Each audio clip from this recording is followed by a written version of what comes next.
Everyone loves a punk rock manic pixie dream girl until she acts like a punk rock manic pixie dream girl. So we are gonna jump into Awake. Today we're reading Andrew Arceline's Murder Scene, which is one of my favorites. But before we do, I'm gonna have to go on a little rant. And I know this is only my third long form video, and the topics I discuss are already getting repetitive, but that's only because like the same issues like keep on happening to me, so I keep on wanting to talk about them. All right. So a well-intentioned friend recommended my book to someone that we know in real life, and yeah, my husband's talking about how he's gonna need to get a new job and move because this person is somewhat associated with what he does for work, and I'm gonna be very vague on purpose about this to protect his privacy, because apparently this is like a big issue for him. Um, and it's not necessarily like him that I'm mad at. Like, I can see his point of view. There was an issue a few months ago at my job where somebody had found my author accounts online. That was like when I was actually posting on my author accounts online. And they were spreading rumors about me at work, saying that I was writing messed up stuff about my own children. And this is the kind of reason why I like keeping this shit under wraps, because at my job I am people's boss. So, and I work with minors. I'm working with minors underneath me. So I can't be getting phone calls from the parents of these minors saying like, why is the person in charge of this corporation like writing weird murder sex books? You get what I'm saying? So like, to an extent I understand like the need for privacy. I'm not posting this video on Facebook. I'm not posting it anywhere where like on any social media sites where it like links your contact information and recommends people that you can follow that are in your contacts. You know what I'm saying? Like, I only post on YouTube and Twitter now to keep like a certain level of privacy. That's why I was doing the MK Loa thing in costume, like in character, with the red hair and the freckles for so long. It was trying to give me like an extra layer of protection, but it's still not really working. So yeah, my husband, he has used the word humiliated before to describe how he would feel if it became a thing. Like, and when I say becoming a thing, I'm talking about like my books becoming in the mainstream consciousness of like people that we know in real life, because he does work with children, and I'm not gonna go too in detail about what he does for a living, because y'all will probably like call his job be like, your mentally ill wife is posting weird stuff on the internet again. But like, my point is like, I don't care what people think about me. Obviously I have a family to also consider, but at the same time I'm not gonna stop what I'm doing. And I think if like you're ever in a similar situation where you're facing scrutiny for like what you're doing, what you feel like you're meant to be doing, throw your middle fingers up. You should not give a fuck. A lot of people on this planet are so fucking asleep, they don't even know what their mission on Earth is, okay? Fewer people know what their mission on Earth is, but have the balls to actually go after it. Excuse me for having balls, bitch. Like, you can judge me, but you can't stop me, okay? When you've had the childhood that I've had, you can give me the lecture on like what I should be doing to heal myself. Okay, when you've seen blood in the bathtub at 6 years old, and your child brain can only assume that it must be Pennywise. Pennywise the fucking clown must be down there in the drain, and he must be getting ready to come out. Then you can tell me about my healthy or unhealthy coping mechanisms. At least I'm not doing drugs, okay? At least I'm not part of the S8 as a child to sex worker pipeline, alright? I'm not an OnlyFans. I may write what I may write what you call erotic horror. I prefer to call it satire, but call it erotic horror if you want to. I don't give a fuck. I may write that, but at least I'm not on OnlyFans, okay? I'm a pervert, not a whore. So let's get into it. And do you know why I'm so open about like what I've been through? Like, not only like my daddy issues, the fact that like I had to be put in therapy at 6 years old for trying to slit my wrists. Because there's other people like me who like had their innocence stolen. And I'm also not afraid to talk about that. I'm not afraid to talk about how I did drugs as a teenager either, and how I came out of that. I'm proud of that. And I know there's other people like me in the world. Like, I know we're really fucking rare. And I don't just mean like star seeds or earth angels that their souls come from a higher dimension. They incarnate on earth in human form to uplift the consciousness of the plane. I'm talking about like there's other kids who had fucked up childhoods like me who are still young. And like there's a lot of shit that I wish I knew back then. So that's why I'm not ashamed to share like my fucking journey, if you want to say it like that. Bloodline. This is chapter 12, Bloodline. So before we start editing, I gotta update you a little bit on where we're at. As I've said in previous videos, I do not read everything on camera. We are editing Awake. We are getting it ready for publishing. And yeah, there's a lot of times like I'll film stuff but don't even post it, and a lot of times I'll edit without filming it. I mostly just film my favorite scenes, or like if a scene has something in it that I want to discuss, I'll read it out loud on camera, but I don't always do it. So to catch you up, alright, so last time we talked, they were getting rid of Charles's body, right? So they, yeah, James came over to help. They went to the lake house. They got rid of Charles's body. Then they went out to eat. I mean, there's like drama going on in between, but I'm not going to give you every little thing. So they go out to eat, and long story short, Mina steals Raiden's car and ditches him on the side of the road, as she should, because he's holding her captive. He's holding her captive because a cult wants her. They've killed her. They brought her back to life, and she was supposed to come back to life as like an empty-headed sex slave, but she came back to life with the most powerful part of her soul like reattached to the body, because they had separated the most powerful part of her soul and put it in a hell dimension. It's like a artificial hell dimension computer program that they put in the souls of sacrifices into this place to basically like keep them from reincarnating, I guess. But so after this other ritual, like they've done rituals on her before, they've been fucking with her head for a long time, like basically an MK Ultra slave. They yeah, they did this ritual again, hoping that she would be completely like brainwashed, but it had the opposite effect, and she came back with the most powerful part of her soul, and that's why Raiden is holding her captive, to protect her, right? But he's also taking advantage of the situation, being kind of an asshole, so that's why she left him behind on the side of the road. Her brother had called her, and he was nice enough to give her her own phone and to let her return a phone call, multiple phone calls to her brother, and under his supervision, of course. And her brother was all like, oh, hey, your old best friend Danielle is going to the middle school to try to get the old science teacher, Mr. Arslanian, to admit on camera that he Sagittari raped her. And Mina's like, let's go to the middle school and try to find Danielle and help her if she needs help. And Raiden's like, no, it's a trap. And Mina's like, alright, fine, fuck you, bye. And she devises a plan to leave him on the side of the road and steals his car. So she drives it to the middle school, and that's where we are. This is chapter 11 or 12. I know it's called Bloodlines. Thunder rumbled, announcing my arrival as I got out of Raiden's slick retro car. As a free woman, I should have felt more free. But prisons are in the mind. Escaping Raiden didn't feel triumphant. It didn't even feel bittersweet. My brain was broken. Despite how unapologetically he hurt me, I still wished we could be a team, striking down our enemies together. That's what I've always wanted, for him to be the brawn and me to be the brain. Placing my hand against the ancient willows tree that still stood in the back of the school, I drew in its energy. This was my after-school meeting spot with Danielle and Dylan once upon a time. The nostalgia could have made me tear up if I stayed there long enough. I had accidentally bumped into a Toyota that I had parked next to in the faculty lot. I had no way of knowing if it belonged to Danielle or not. The school was a ghost town. It seemed to be the weekend. The doors were probably locked. There was a way to get in that I remembered. It could have been sealed up since, but it was worth a shot.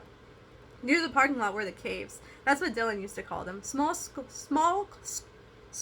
crawl spaces that we could crawl through to reach a janitorial area in the basement. The entryways were covered by little windows that popped out. We found great fun in exploring them during after-school hours.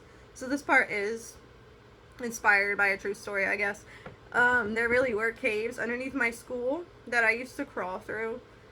I used to go to school a lot. Like after school hours, I would try to go up on the roof. We would try to break into the school when it was empty, and that was just considered fun when I was like in middle school, so that's where that came from. In case you're wondering. I dropped to my knees and slid my fingertips into the window to pull it out. As a kid, I could crawl through on my hands and knees. Now I had to shimmy through on my belly. The cotton at the hem of my dress caught on to something. I pulled forward, ripping myself free. Looking over my shoulder, a shred of tie-dye was stuck on the corner of the cave, waving like a flag in the winds. I wiggled through the dirt without care, just like I did as a child. As soon as I reached the threshold and climbed down, I called for Danielle, to no avail. Ironically, the room that held the cleaning supplies was dusty as fuck. The dim light above and the dingy concrete floors gave me military-grade PTSD flashbacks to the prison dimension.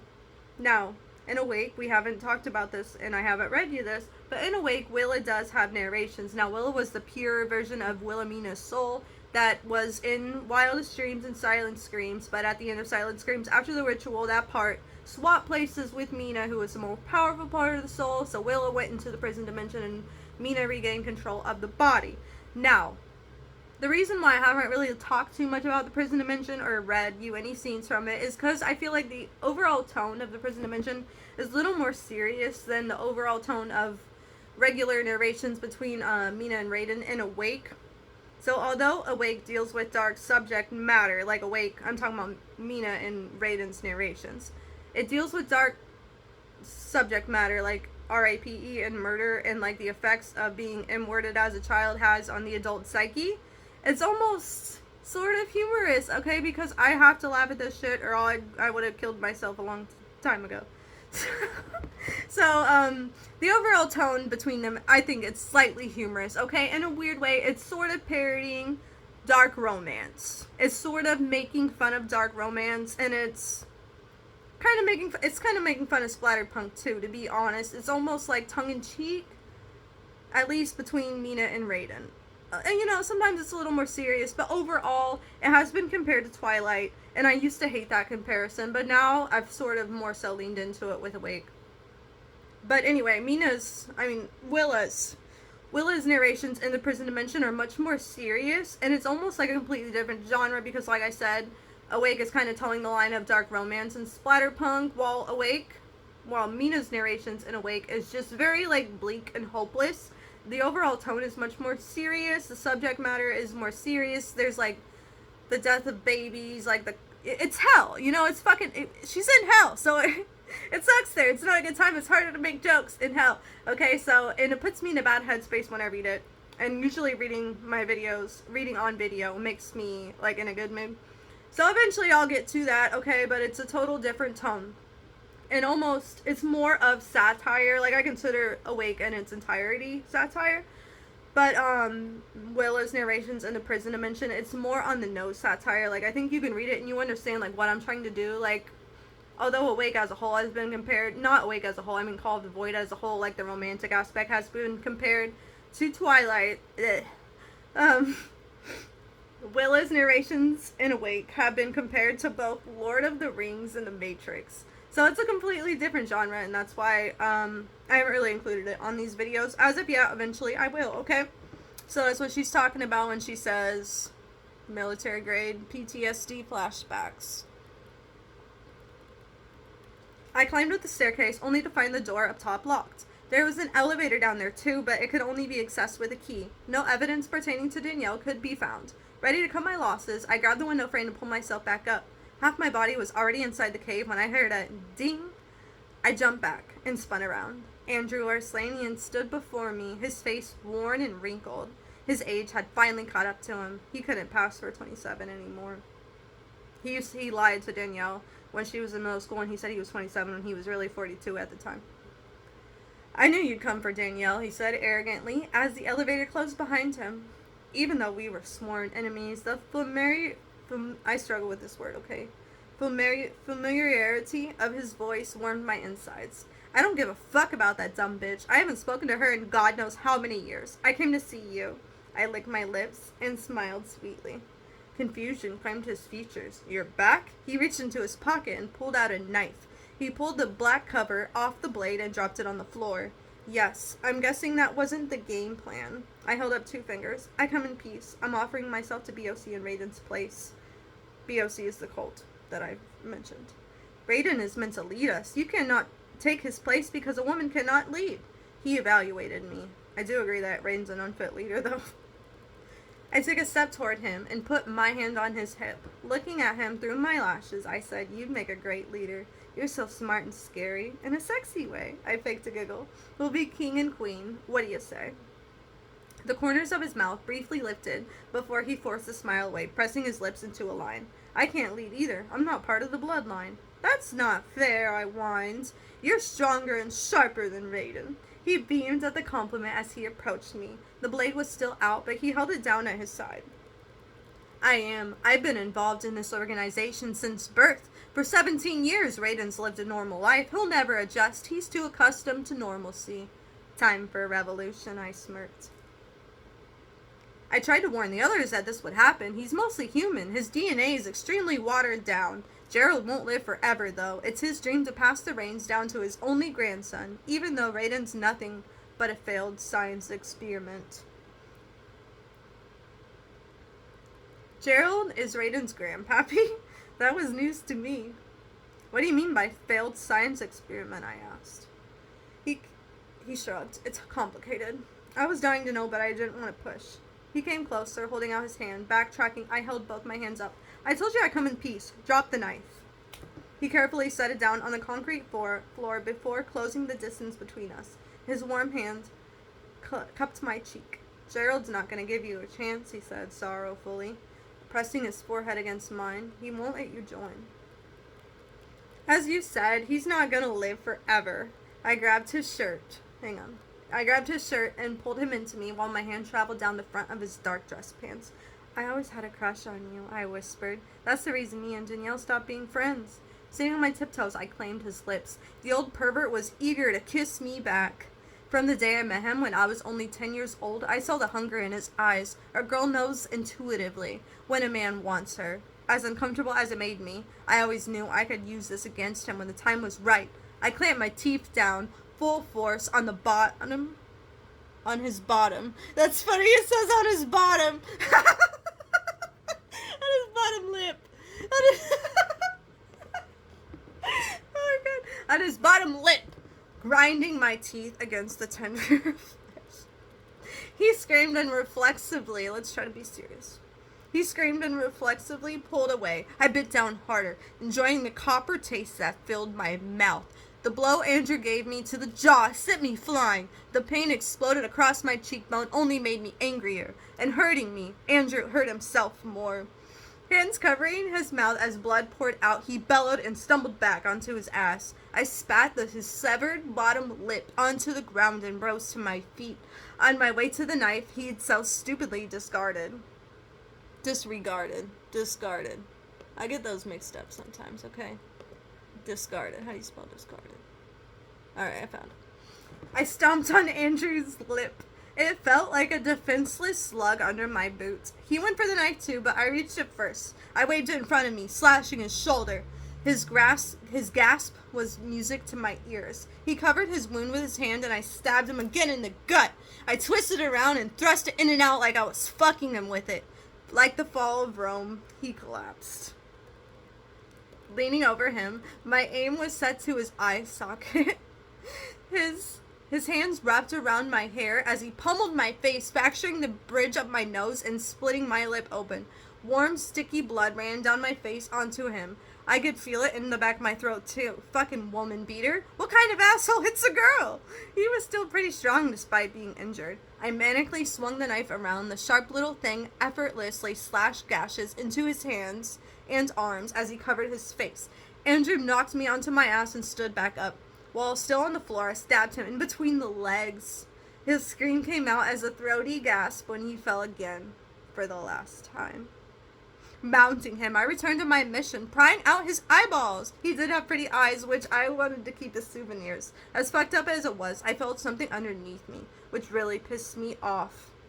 "You're disgusting!" I shrieked, pulling off his hips. The sight of his left eye bulged out of its socket made my heart soar. "Your microscopic dick doesn't deserve to touch me. Do you know who I am? Do you know who the fuck I am?" I wrapped my thighs around his neck so I could hold him in place without having to be on top of his erection. "I'm Wilhelmina Rose Green, but you can call me Karma." I pulled his left eye out with my hand, severing the cord that connected it. And you're wrong about how powerful Raiden is. Out of curiosity, I licked the eyeball. It tasted salty. The intrusive thoughts won. I stuck it in my mouth and chomped down. The eyeball popped like a grape, exploding bitter fluid into my mouth. I spat it back at him. Now, I don't know for sure that the fluid inside of an eyeball would taste bitter, but I'm just using my best judgment. If you know what the fluid of the inside of an eyeball tastes like, let me know down in the comments. Impaling the knife in his neck, I left it there. Then I stuck my thumb and index finger into his other socket, pulling out his right eye. His power doesn't come from his blood, but his soul. Yeah, Raiden was an ass. This is what she's thinking. Raiden is an asshole, but he was my asshole. How dare you insult my king? Andrew would bleed out too soon if I kept stabbing and slashing him. His suffering needed to be prolonged. I looked down at my beautiful artwork. No lip to hide his bottom teeth, no eyeballs. He screamed and screamed. I pulled the knife out of his neck only because I didn't want him to pull it out and use it against me. But I was done with the knife. I had something else in mind. On the janitorial cart was some concentrated bleach. When I returned to Andrew, he was trying to crawl away. I stabbed him in the right ass cheek, forced him to turn around, and poured the bleach onto his face. He screamed some more. Shit had to burn. I watched in awe. I'll drive you to the hospital right now if you tell me where Danielle is, I offered. He said something incoherent. I poured bleach on the stab wound on his neck. That sentence doesn't flow. I poured bleach on, wouldn't it be in, the stab wound on his neck, right? So I gotta flip my ins and ons. I'm dyslexic, okay? She's dead, he blubbered with a lisp. Avenger, kill me. I could barely understand him. Where's the fun in that? I put the nose of the bottle into his mouth and it was bottoms up. Bottoms up. He fought. The chemical liquid splashed onto me. Mina, a voice said behind me patiently. I turned to find Raiden, my beautiful king. Now. Yeah. So, little odd that Mina is suddenly like all starstruck with Raiden again after he did R-word her in the ass and he's been holding her captive and they've been enemies up to this point. It's gonna be explained here in a minute, but I'm just gonna go ahead. Yeah, it's weird, I know, and I've got beta readers telling me it's weird that she suddenly likes him, but she's on the fucking high of her life, alright? Her inhibitions are gone at this point. Ray, I cooed, delirious with adrenaline. There's your answer, bitches. In excitement. In my excitement. It just says in excitement, but in my excitement. I left the knife behind. I missed you. Torturing Andrew had me feeling euphoric, on a cloud nine that even drugs could never make me reach. I ran to the same man I just escaped from, even though he was holding a gun. Stuck back in the mentality I had as a child when I stalked him and obsessed over him for years. Never done that in real life, I swear. All my animosity towards him, I'm just gonna say Evanesced. You probably know what I mean. Alright, sometimes, I know what this word means. It evaporated, alright? But I can't pronounce it. It was as if I forgot that he held me captive, locked me in a dog cage, R-worded me, and threatened my best friend's life. I was just so happy to see him! My arms wrapped around his waist as I inhaled his scent. Look at my artwork! Isn't it magnificent? What'd you do to him? He asked robotically, keeping the gun's aim locked on Andrew, wiggling around on the floor. I gave him a makeover!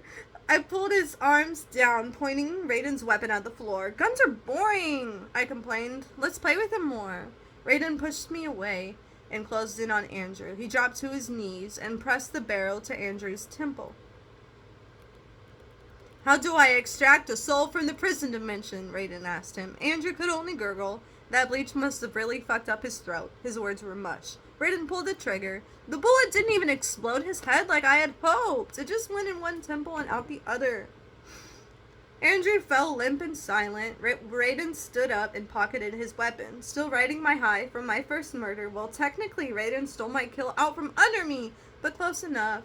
I forced another hug on him. This time he sort of reciprocated. His hand rested on the small of my back.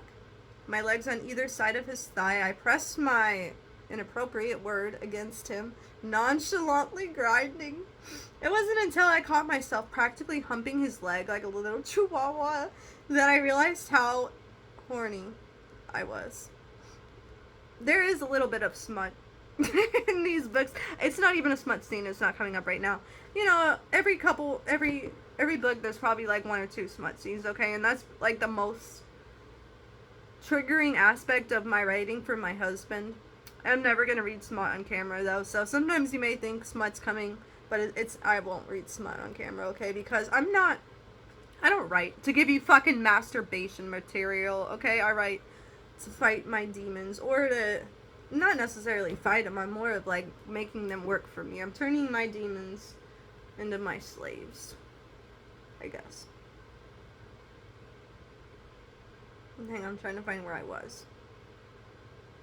How horny I was. I was never so desperate for stimulation. Torturing someone brought me to a place with no inhibition. So it says it right there in the text. I don't know why people are so confused about like why Mina suddenly likes Raiden again. Like he'll be an asshole and she'll go back to hating him, trying to kill him here in the next chapter, okay? She's high from her first almost murder. I mean, it says it right there. I don't know why people still act like they're confused. And a lot of times, you know, in DV situations, trauma bond is a real thing, and the woman will return to a man that abused her. I'm not necessarily trying to make, context, evidence, commentary. I'm not trying to make social commentary on, like, domestic abuse victims, and people are accusing me of that. I don't know what to tell you, bitches. So, I gotta find where I was again. I would have kept him alive if it were worth it. You fucked him up so good. Thank you, I interjected, captivated by his compliment. No, I mean, you fucked him up too good, rendering him useless to us. I understand if you need to punish me again, I said softly, hoping you'd punish my PUSSY instead of my ASS this time. My heart accelerated as I imagined Raiden's body over mine right in front of Andrew's corpse, our skin slick with our enemy's blood. I don't see why my husband has such an issue with this stuff. And I know it seems like redundant, or like I'm like engaging in a cycle of like my own mental turmoil by continuing to post this stuff, share this stuff, even though it has negative impacts on my life. But it shouldn't have negative impacts on my life. I feel like people should leave me the hell alone. Like, if you've made it this far in this video and you're still watching and you're interested in this kind of stuff, you're a fucking weirdo like me. Like, leave us fucking weirdos alone. Don't you know, like, the line, don't fuck with crazy people? Like, just let us exist in peace. I'm not hurting anybody. And, here in a minute, I'll tell you something funny about Andrew. He's a real person. Shaking his head, he freed himself from my arms. Look at this mess. It'll take forever. Got too excited. Look at this mess. It'll take forever to clean it up. And we have to get the body out of here without being seen. No. Wait. And we have to get out of here without being seen. Then I have another body to get rid of. Fuck! Right. Andrew's knife on the floor caught my eye. Annoyed by Raiden's negativity, the idea of stabbing him flashed in my mind, but it'd be pointless. He'd heal. I didn't want to live without him anyway, even if he did sell his soul. Let's leave him here. I turned my back on Andrew, bored of him now that he was dead. I want to be the kind of killer who leaves bodies to be found, creating a media frenzy. A grin exploded across my face at the prospect of being an infamous serial killer. Raiden exhaled with a roar-like groan. No, we'll get caught. I have to cover our tracks. Have fun with that. I waved, making my way towards the crawl space. He jumped in front of me, blocking my way, his hands on my shoulders, anchoring me down. This is your mess, and you're gonna help me make it disappear. If that wasn't bad enough, he went on. And you are to never run off without me again. You don't take a victim without my approval. Do you understand? I rolled my eyes. Your face, cradling my chin in his palm, he angled my profile to the side to get a better view of the damages Andrew caused. Does it hurt? Yes, I confessed. Good. He let me go. Let that pain be a lesson to you. I'm not taking it away, at least not until I get sick of looking at that pretty face all busted up. I stepped back away from him. He wouldn't have been able to bust up my pretty face if you came with me like I told you to. He clicked his tongue. I thought it was a trap, that Arslanian was just a lure, and the rest of them would jump us. He looked around the empty basement as if to make sure no one else was lurking in the shadows. I wish they were here, then our problems would be over. But you're a coward who'd rather hide than in this. I can't risk losing you, Raiden said. Realizing the mistake of accidentally sounding human and capable of feelings, he kept talking before I could comment. I'm not the only one with the advantages that I have. The advantages to heal, and he could also inject others with his blood and make them heal as well. That's his advantage. Don't worry. I strolled over to Andrew's body and kicked him in the leg. He's not part of your bloodline. How do you know? I turned to face Raiden with a smile. Andrew told me all his secrets. He wanted me all to himself.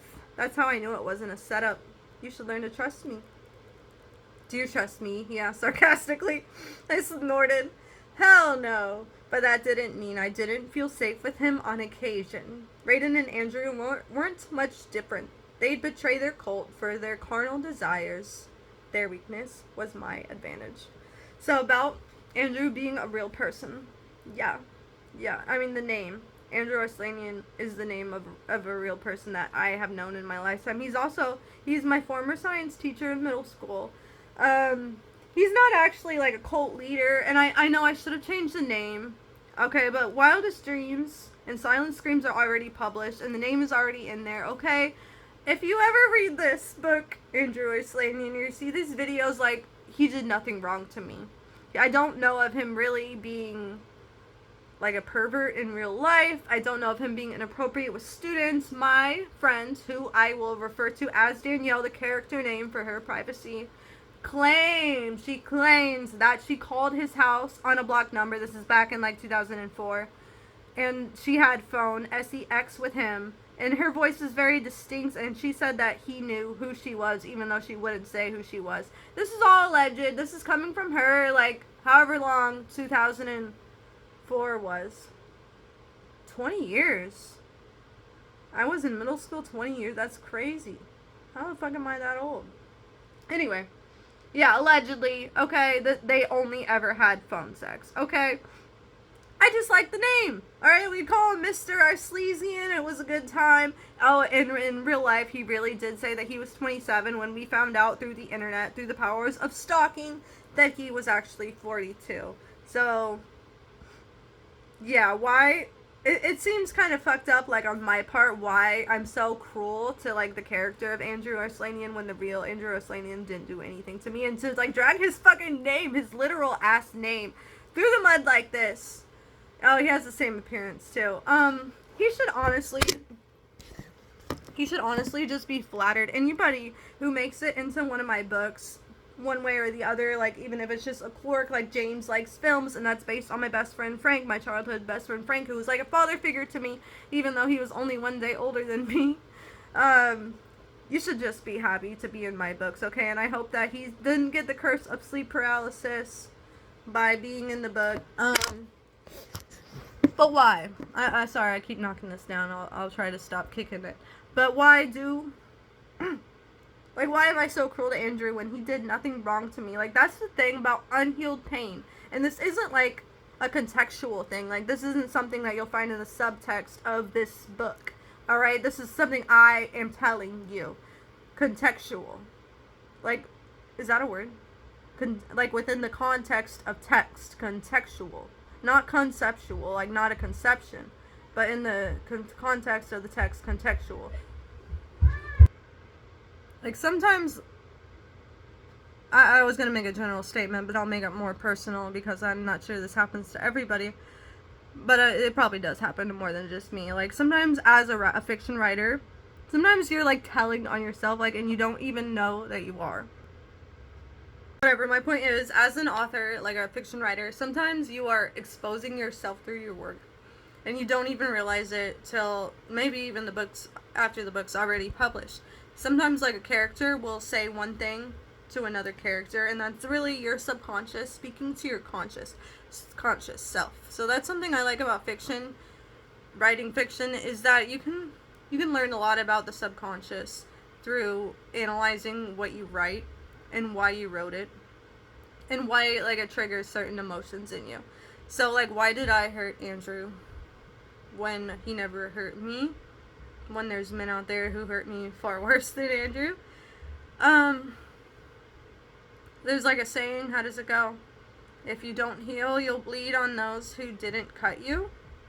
Yeah, I think that's why I kind of make a, like, I've made a aesthetic, I guess, like, I've made a character of myself, like, in my younger years. I'm talking about middle school and high school, and tiny bit of 20s, a tiny bit of my early 20s, of, like, I've made, like, this character of myself. Well, I've made multiple characters of myself, but the one I'm referring to at this moment in time is, like, a glamorization, or, like, I guess a glamorization, I was trying to think if that's the right word I wanted to use, a glorification, I guess, of, like, the, I'm a crazy what do you call, I almost said BDSM girl,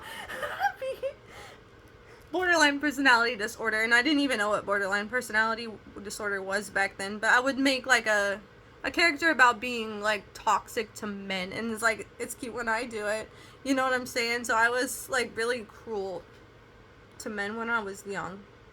That's why I've only really had one boyfriend besides my husband. My husband wasn't really a boyfriend. We kind of skipped that phase and jumped straight to having kids after meeting in real life, after meeting on Twitter. But, yeah, I was really cruel to my boyfriend. And I used to think I was a mean girl in high school, a little bit, like, of a bully. I was never, like, a physical bully. Like, girl, I've never been in a fight, and I could probably not fight. I mean, actually, I've fought men before. But, I mean, like, I've never been, like, a fist fight, you know? I've just had to defend myself from men attacking me. But, and I never fight. I'm a little girl, okay? I'm 4'10", and I'm, like, 98 pounds, okay? So I've always been petite. I can't fight with my body a lot of times, although I have surprisingly been able to defend myself when I've needed to. But the only weapon that I have at my disposal is my razor sharp tongue. So I fought with my mouth and with, like, influencing opinions of others and being, like, a manipulating, conniving bitch is how I've always defended myself. I mean, you gotta do what you gotta do. So, basically my point is, when I used to be a mean girl, I didn't do it. I swear I didn't do it because I was insecure and I was trying to bring other people down.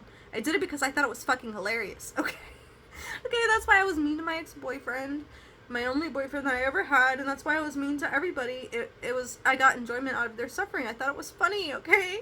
And took me years. It took me so long, so many years to realize, like, just because I think something is funny, it doesn't mean it's okay to do to people if it hurts them.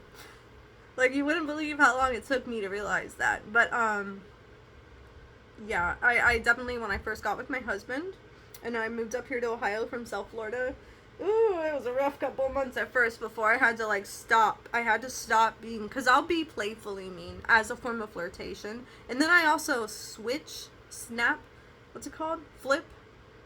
When you, the borderline personality disorder thing that you do, flip, switch, I don't remember.